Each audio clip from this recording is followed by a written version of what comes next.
This is the Therapy Chat Podcast with Laura Reagan, LCSW-c. The information shared in this podcast is not a substitute for seeking help from a licensed mental health professional. And now, here's your host, Laura Reagan, LCSW-c.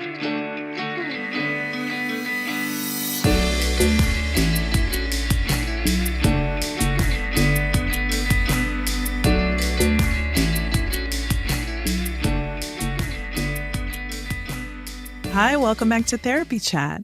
I'm your host, Laura Reagan, and today I'm so excited to be speaking with Erin Spahr, LCPC. Erin, thank you so much for being my guest on Therapy Chat today.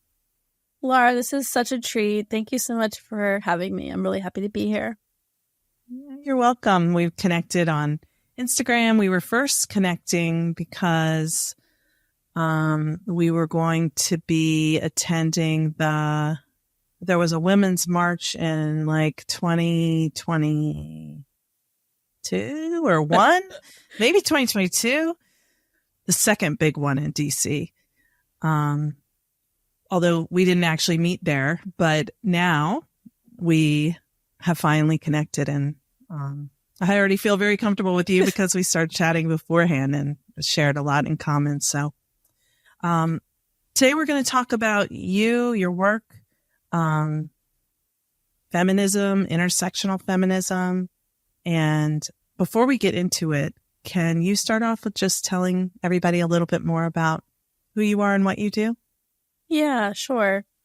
So I pretty much work with moms. In the last kind of 10 years or so, after I had my first child, who is almost 12 next week, I was a therapist who I'd only been practicing for like a year before I got pregnant, and just was like completely blown away by how challenging motherhood was. And so my own experience and then talking to moms really kind of ignited a passion in me for working with, the perinatal period. And, way back, before grad school, I always had an interest in sociology. I was a sociology minor, so I didn't go into the social work route, but I did like the clinical psychology route and kind of combined that with sociology. So because you're social work, right? I was a sociology bachelor's major. Yeah. Yeah, I found like that to be so much more interesting, to be honest, in my psychology classes. I thought the exact same thing. Yeah. It made more sense. It made so much sense to kind of understand how our culture and how our systems are like, organized in order to kind of oppress some groups and, to elevate others. Power to others. Exactly. And so once you kind of see that, it's really powerful. And so that's been kind of a lens that I've carried, and, took a lot of classes in college on like African-American social thoughts that they talked about a lot, and kind of became really interested in racism, structural racism, just try as a white woman with privilege, really, being open to and trying to understand how, Black people were kind of navigating our racist society. That was something I was really interested in. So then when I became a therapist, I didn't have this like feminist lens until working with moms. I wouldn't say I wasn't a feminist. I was always probably a feminist, but I really like identified with it as I would sit with mothers who were coming in because they had postpartum anxiety and they had rage and they had like burnout symptoms. And a lot of it is really easy to trace back to patriarchy and how that impacts our whole system, our whole society, and how we treat women and mothers specifically. And we can talk about kind of what it is about mothers that feels particularly challenging, but also how that impacts relationships.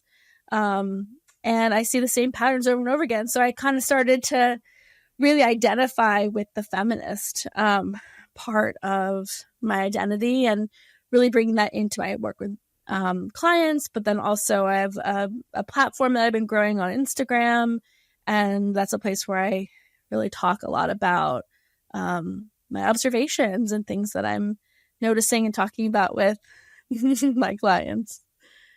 Yeah, and it's a pretty big platform. You are building. You have many tens of thousands of followers on Instagram, so your message is really getting out to a number of people, and that's so valuable.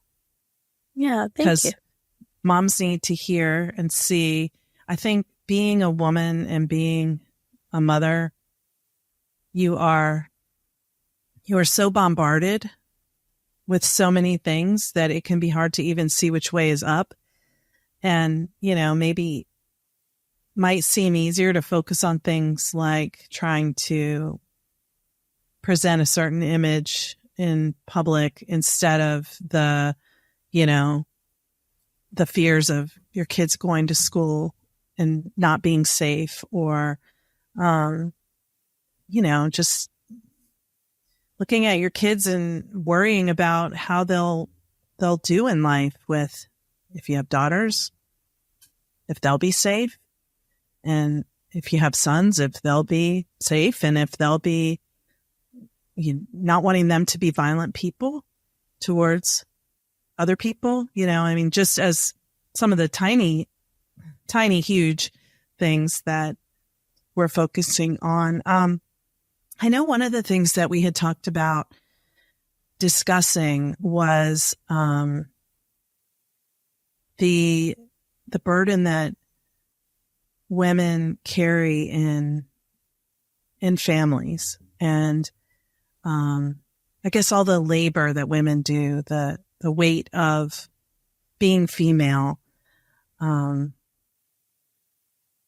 that's something that I think brings a lot of women to therapy. And then often they're even, it's sort of like the structural impression is,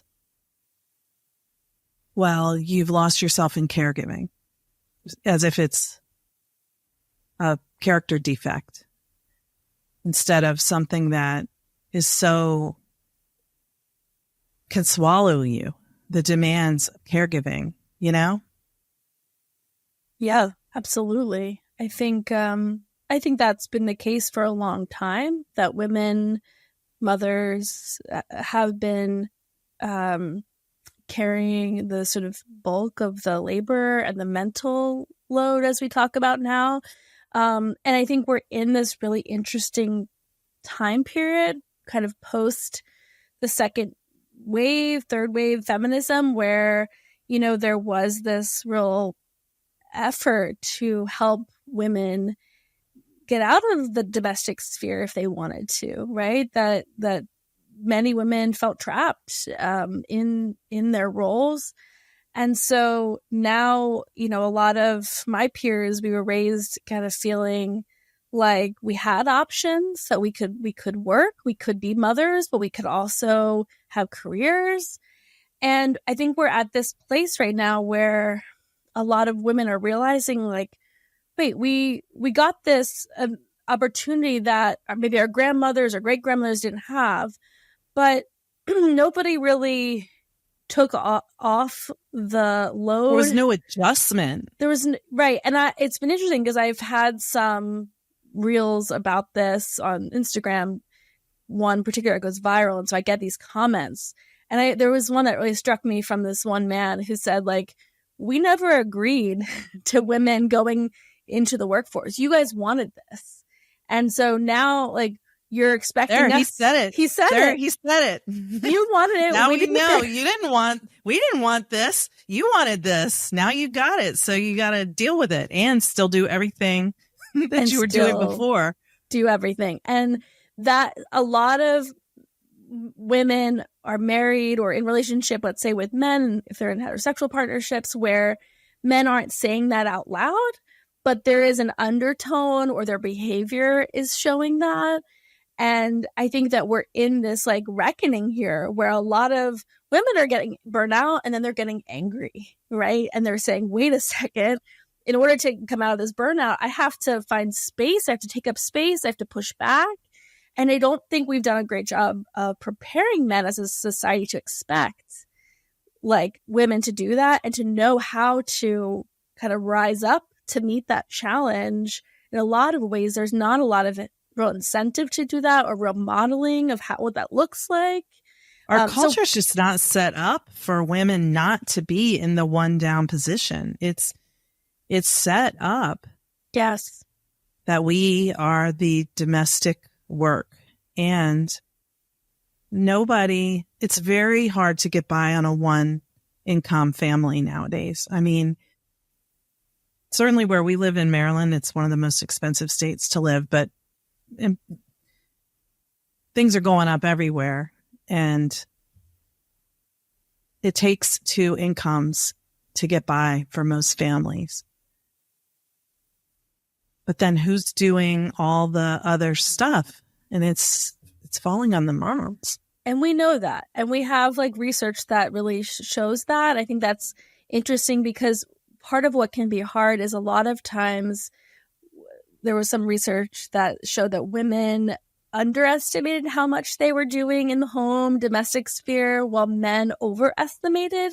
And part of that is because a lot of the labor that I see women, mothers do when they're the default parent, the she-fault parent, as you could say, is the mental load, the sort of internal, invisible work of kind of like running a company, running a business, running any kind of organization that takes looking ahead, it takes planning, it takes calculating, it takes worrying, it takes, figuring out who's going to do what. And a lot anticipating, prepping. A lot of men who are doing better than their fathers and grandfathers because they're showing up more, they're present. I see wonderful dads who are dropping their kids off at school in the morning or at the bus stop, who are, present in a way that is definitely progress. But a lot of them, because they're doing that active work, and not everyone's doing that. I talked to lots of folks who are in relationships where it's not like that. But I'm saying, even in the best, for those who are, but they often are. A lot of those men walk around with the like good dad sticker on their shoulder, by the way, which is like they get the super dad award, which we don't give to women who are doing more work than that. Right. But a lot of men say, hey, I did this thing and this thing and this thing. And they miss all of the mental, invisible work that women are doing, which then leads women to kind of sometimes undermine ourselves. Like kind of, we were talking earlier, just like am I overreacting? Should I expect, all of these like kind of internal ways that we can undermine our own pain and suffering. So it's almost like preemptively undermining. Sorry for the talking there, but it's like preemptively, because the message is like, don't be a nag, stop complaining, and our cultural message that we get is that we're supposed to look a certain way. We're supposed to act. We're supposed to be nice. We're supposed to be sweet. We're supposed to be small. Our bodies have to be small. We have to be pretty. We have to appear youthful. We have to be fun and light. I mean, probably anybody who's been on social media has come across at least once that 1950s guidebook for how a housewife should treat her husband when he comes home from work. Greet him with a cocktail. Don't trouble him with the problems of your day. Keep the children quiet and clean so he doesn't feel bad when he sees them. And it's like all this attending to the husband in a heterosexual relationship. But I think even in same gender relationships and non-heteronormative relationships, sometimes those dynamics still come up because this is a culture that everyone is born into. So it's like this sort of being responsible for the man in the relationships, the masculine energy of the relationships, emotional needs, and the kids' emotional needs, and don't have emotional needs to be taken care of from them because they're too tired. They work so hard and they're trying so much and they drop the kids off at school. Like, what do you want? Never satisfied, you know? And we don't, in patriarchy, we don't let men and like little boys who like to express the full range of emotions, right? This is where we say patriarchy, this is not about hating men. This is about like, we're all harmed, and it harms all of us in different ways, right? But like men often don't know what to do with emotions when we bring them up in relationships and say like, hey, like I'm really struggling. A lot of men go to shame. They go to, you're telling me I'm a bad boy, basically. Their inner child's like, I'm being scolded, and they go to protection of that, of like either by lashing out or by going like sort of withdrawing, defending themselves, right? Because it's intolerable to hear that critique, or that even if it's a call for help. And so I see that dynamic a lot where women are trying to say, I'm overwhelmed, like I need more, but men are hearing, I'm being attacked by this nag, this, you know, who has unrealistic expectations and all of that. And so there's so much defending of that rather than, you know, being able to like hear it, attend to it, go toward it. Seeing it is like both people's problem. Yeah, a relational problem, which is you and I know, like the whole thing is being able to have a relationship. And I think we haven't prepared like any of us really. But I do think women are socialized more toward relationships and talking about feelings and feeling responsible really for the relationship in our culture. Yeah. And, you know, another thing I was thinking of, and it's like I remembered it and I forgot it when I started to bring it up. But when you shared about yourself realizing when you became a mom, just why feminism is important, or, you know, how important it is, like a deeper understanding you knew before. But I see so many therapist moms who literally are basically full-time working business owners who also are full-time parents. They put their whole work into the time that their children are in school or preschool. And it's like they're always available for whoever needs them. They're available for their clients fully. And then as soon as their kid is home or is going to be coming home, they're there. And they just like, they turn off therapists and they turn on mom, and they're making food and they're shuttling people to different places and hearing about their day and signing field trip permission slips and all that stuff. And all it takes is one little like glitch in the flow of the plan, the process, to make the whole thing tumble down. And then the woman is saying, you know, oh, I'm letting my kids down, or why couldn't I do this? And I mean, it's incredible what we now expect women to do and what we expect of ourselves as women to be able to do. Yep. But the burden, the weight of it is it's really detrimental. Oh my goodness. Yes. I mean, I think part of what I hear you talking about is that we're in this period that's called the intensive mothering period, where the expectations of parenting in general, but mothers specifically, have really never been higher, right? Like if we think about the 1950s housewife, who like our culture is really based on having, she, first of all, wasn't as happy as the trad wives on Instagram make it seem. But she, like, we tend to romanticize, or some people are romanticizing that right now. That's a whole side note. But I feel like she was, you know, on the phone. She was talking to neighbors. She was maybe taking care of the house, making sure food was made, drinking, taking smoking, Quaaludes or whatever. Quaaludes. Lexatrim or whatever whatever the speed diet pill was that used to keep people going. Yep. And, you know, as far as the emotional and mental health of her kids, like that wasn't part of the job, right? The way that now we've learned a lot about child development and we're, you know, which is great. We're having a more understanding of what kids need psychologically. But again, we're adding things to our plate without that community support. In a lot of ways, we've lost it. I mean, sometimes the 1950s housewife maybe had neighbors looking after kids who were running around, right? There was more extended family nearby. Yeah, exactly. So we've lost the village, right? Because we've all, you know, moved and all of that into different places for careers because of the economy, all the reasons. And then the expectations now are not just feed them 3 meals a day, but feed them organically and, you know, be listening to Dr. Becky and going on Instagram and learning how to parent consciously and gentle parent and, you know, all of the expectations, again, that women are feeling.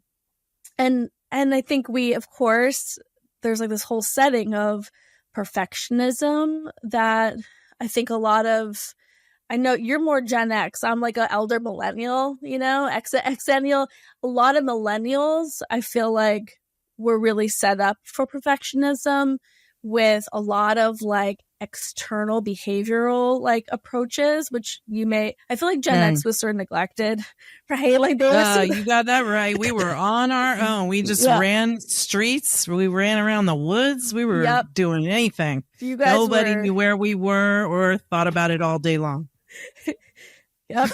And no babysitter. As a reaction to that, I think a lot of millennials were raised with more helicopter parenting, definitely more focus on like achievement and like getting into school, I guess in particular socioeconomic, you know, groups, of course, success, right? All these ways. So like, here's an A, here's an F, the good, bad.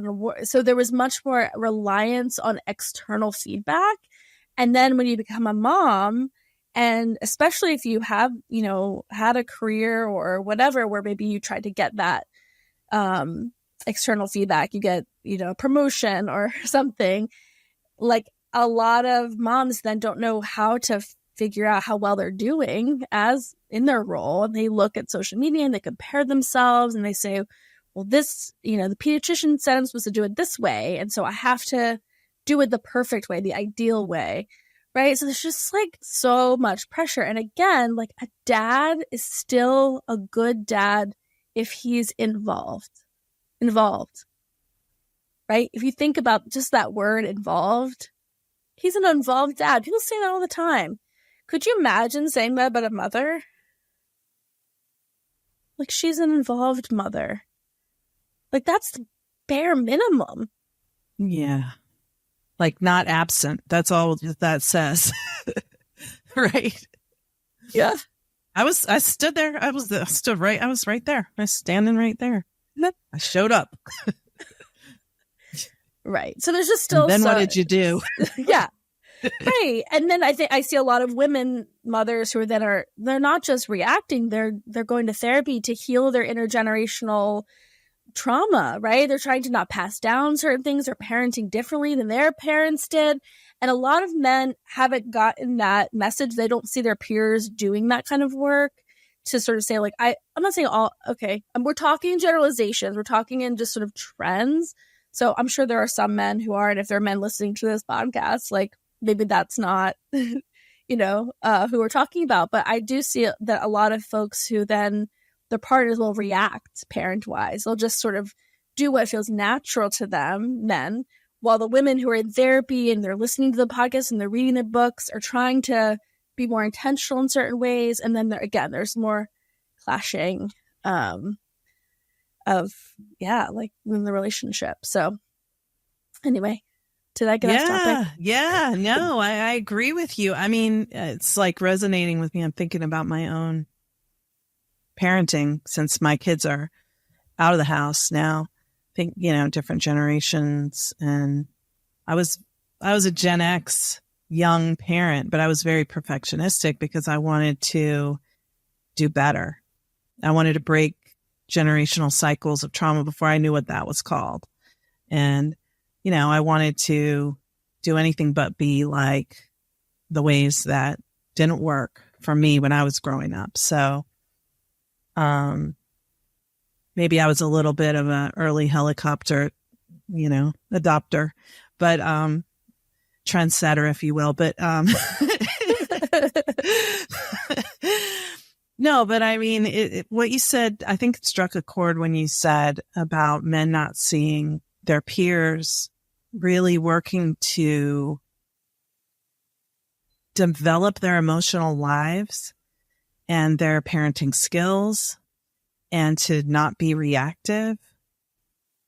I mean, I'm sure I see in my practice, and I love men. I have a son.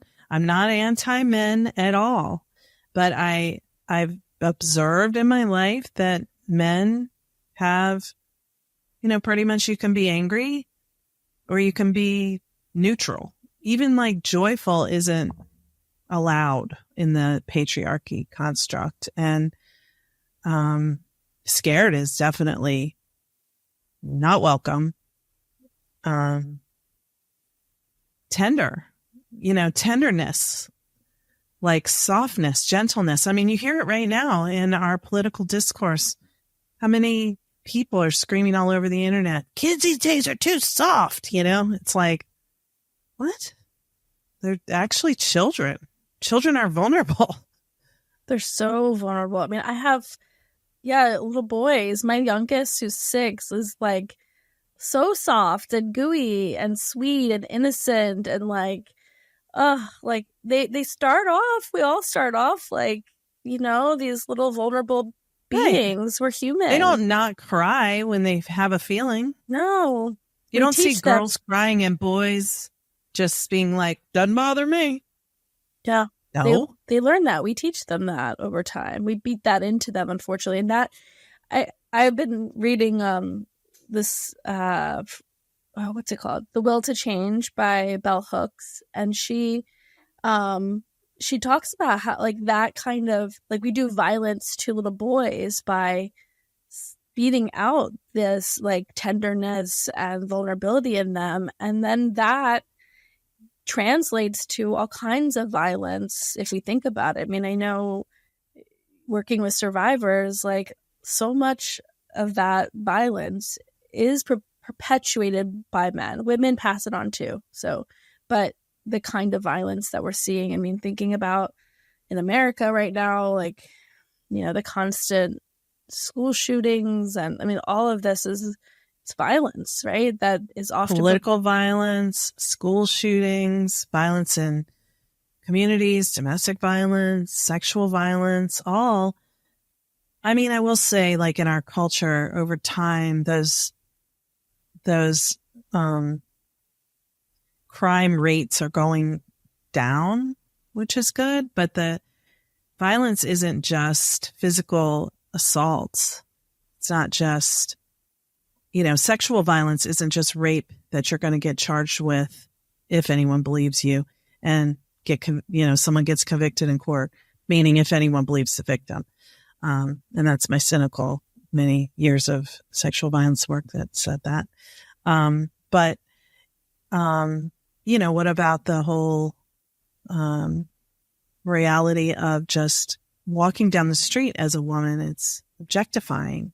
Our culture is so objectifying, and it objectifies mothers. Oh my goodness. Yeah. I mean, we exploit mothers, right, for our labor. I mean, there was, I don't know how political you get here, but like the bring it on. Vice president candidate J.D. Vance talked about, when asked about kind of the solution to childcare, prices being so hard and how difficult it is for families to access it. His solution is like, we should be asking grandma and grandpa, but like when we say that, we mean grandma, right? Like we expect like, women to, and he talks about his own mother-in-law, Indian woman who came and took care of their kids And while he got to go work on his career, right? And like this idea of that the solution to systemic problems is like the unpaid labor of women.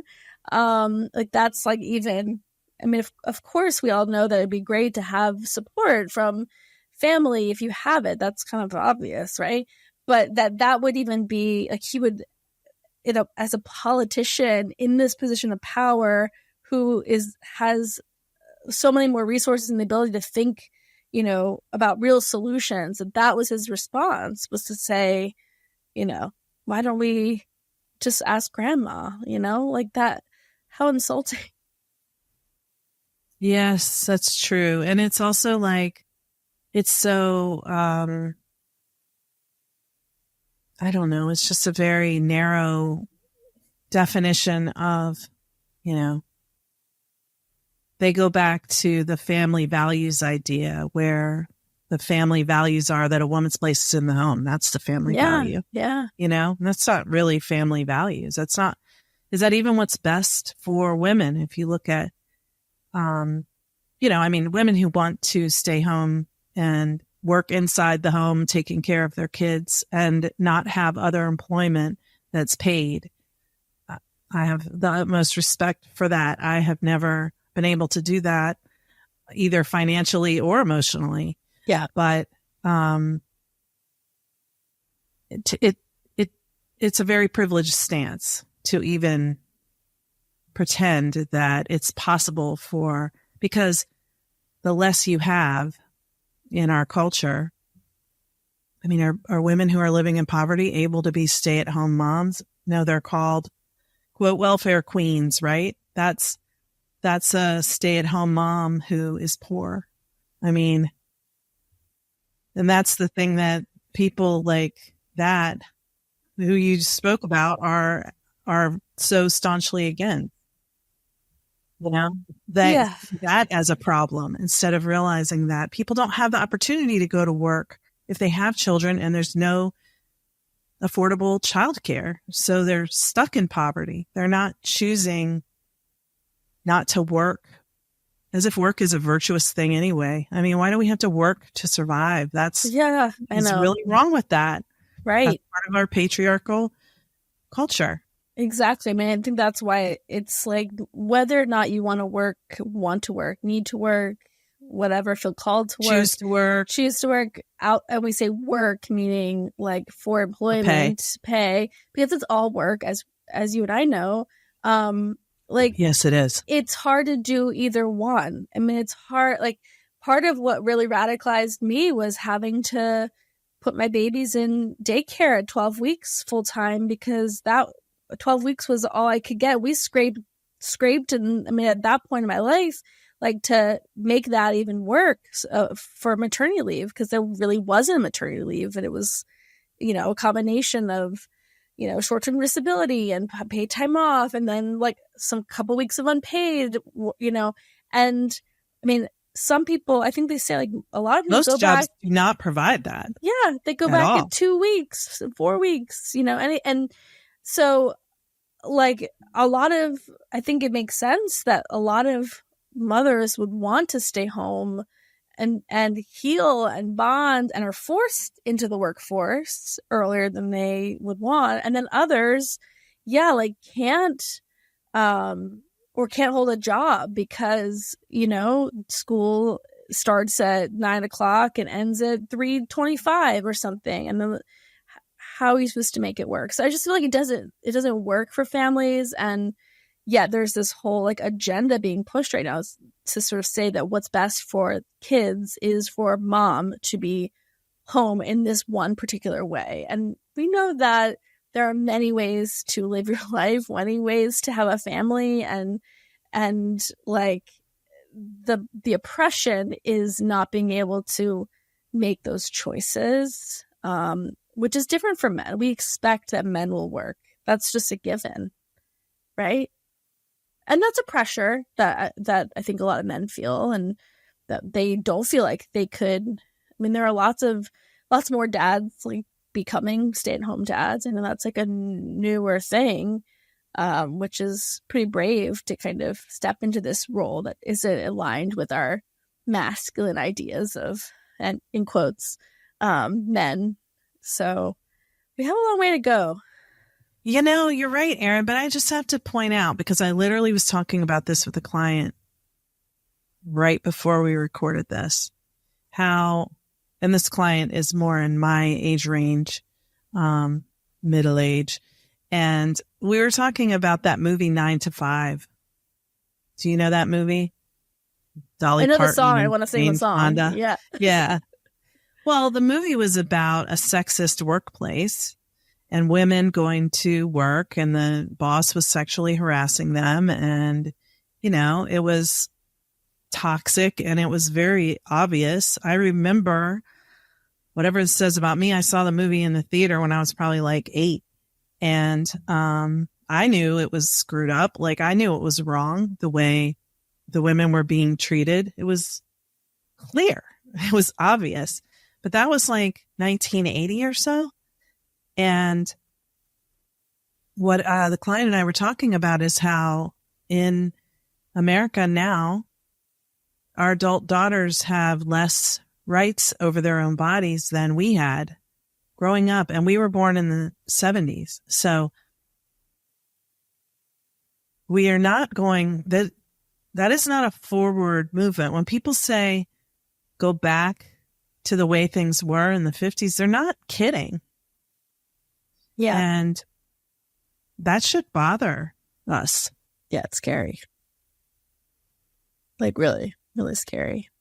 Well, I'm really grateful for what you're doing to raise awareness in really relatable ways. And I mean, what you share is so on point and so just poignant to me about the experience that a lot of things that I don't think we all even consider. Like when people talk about paid parental leave, and you think about like a country like Sweden where, you know, people get up to 2 years paid leave from the birth of a child. And then if another child comes after that, then they would get the same amount for that child.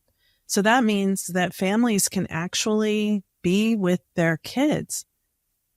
And why are these countries consistently rated highest on, you know, happiness and well-being and health? And people say, oh, but their taxes are outrageous. I don't care. Take half what I make. If it means that we have an equal society, I'd be happy to give that. What do I need to buy that's more important than that? So I need more of my money. I don't want my taxes going to endless wars. I want it to be for the well-being of the people, especially those who need the most support, whether it's children, people who are currently living in poverty because of inequality and structural systemic injustice and oppression. I'm just like, it is time for a change. Long overdue.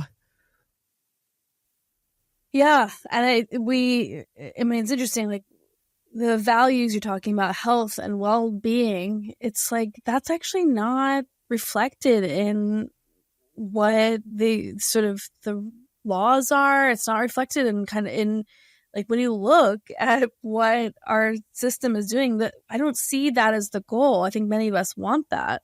And I think there's this like, you know, this like super hyper individualistic cowboy mentality, right? That's like kind of, you know, ingrained in sort of like everyone's on their own. Everyone, this like left, it's like unhealed trauma, you know, of saying like, we can't depend on each other. You can't ask for handouts. You can't, you know, it's your kids. You got to take care of your kids yourself. Like, don't expect, like all of that to me sounds like somebody who could never rely on a person. And that's like in our system. And it is what the patriarchy's message is don't need help. Do it for yourself. Be strong, be powerful, push through. all in service of just keeping the power in the hands of those who have the most. Yep. That's really what it's about. It's Yep. not about like creating a just society.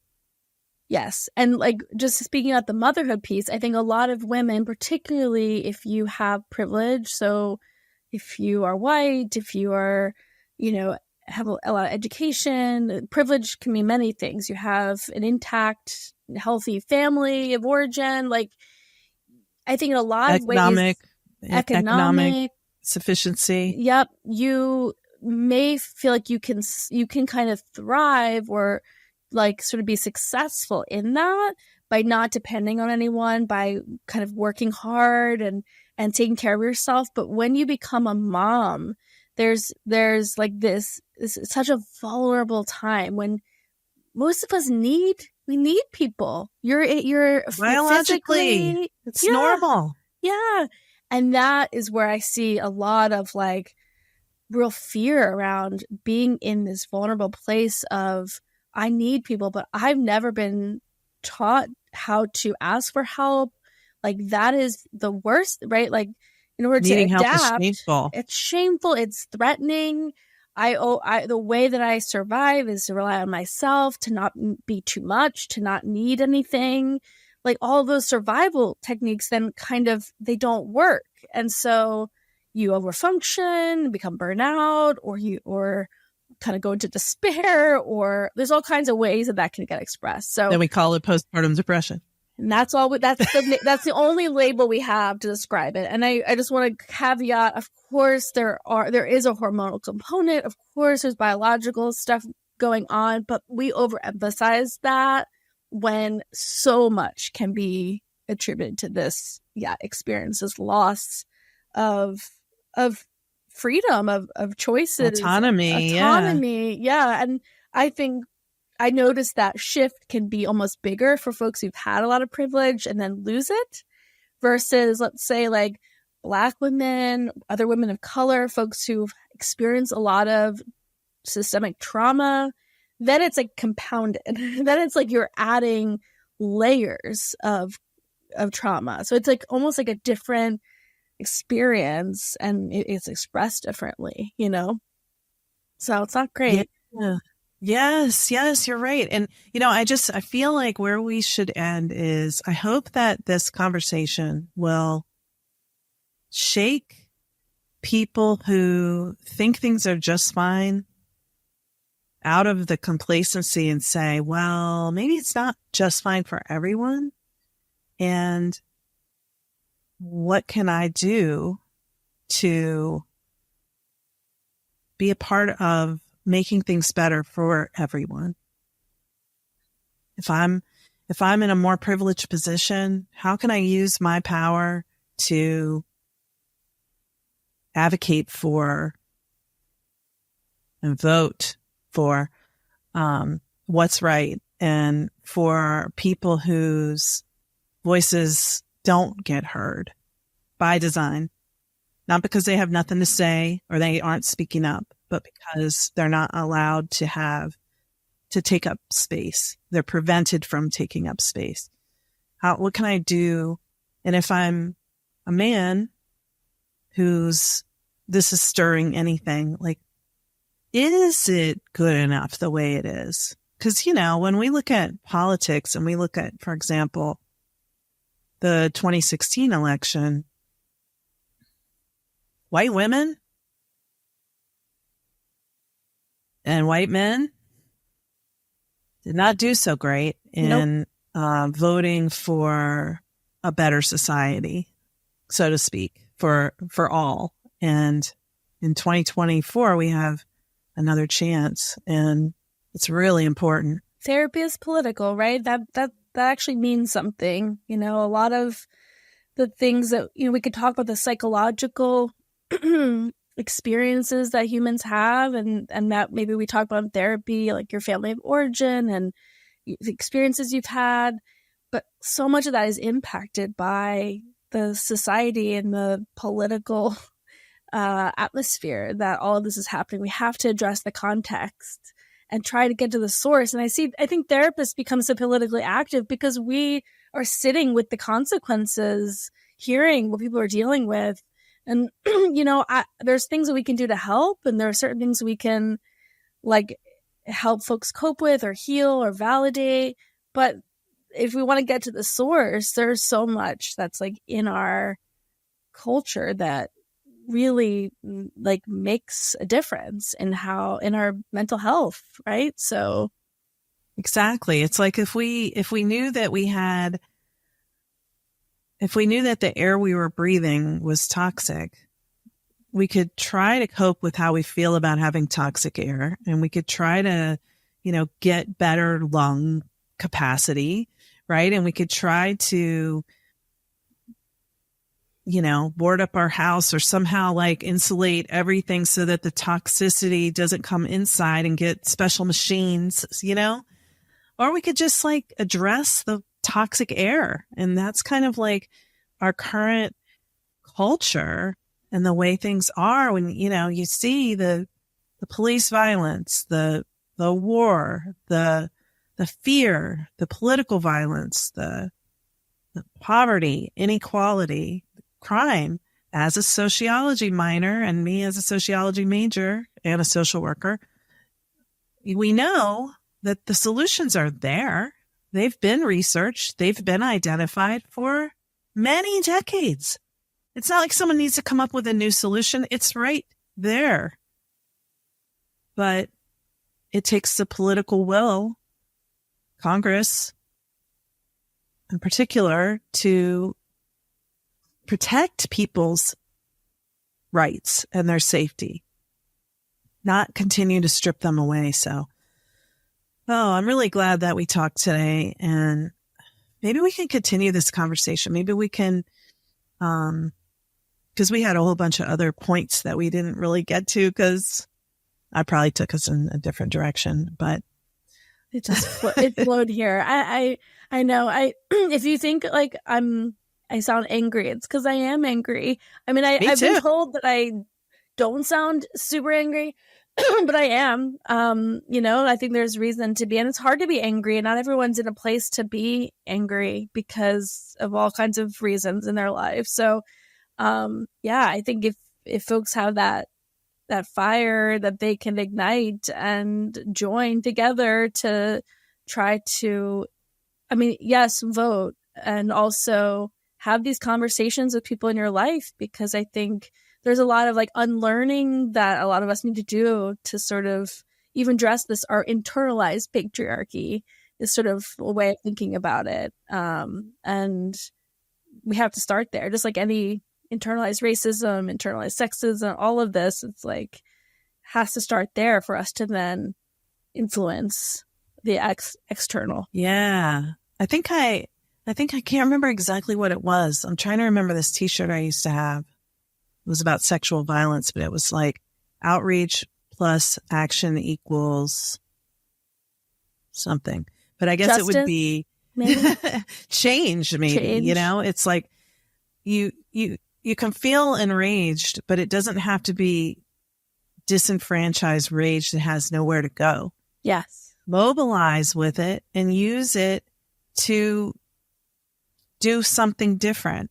Yep. Talk to people about how you think things should be, get involved. Activism, serving in office.